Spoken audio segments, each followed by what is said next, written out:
Σεφ, πεινάω. Δεν θέλω πάλι κρουασάν σοκολάτα, το βαρέθηκα.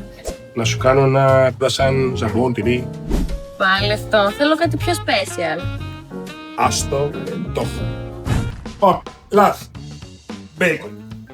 Σοτάρουμε. Παρμεζάνα. Και μαγαλάκους.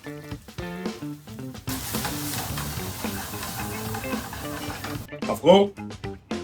Αλάτι. Πιπέρι. Ανακατεύουμε τη φωτιά. Και φτιάξαμε μια σάλτσα καρμπονάρας.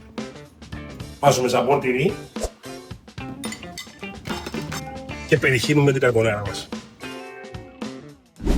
Τυρί παρμεζάνα από πάνω. Το τεκόρ μας. Τρίβουμε πιπέρι. Και έχουμε ένα κρουασάν καρμπονάρα.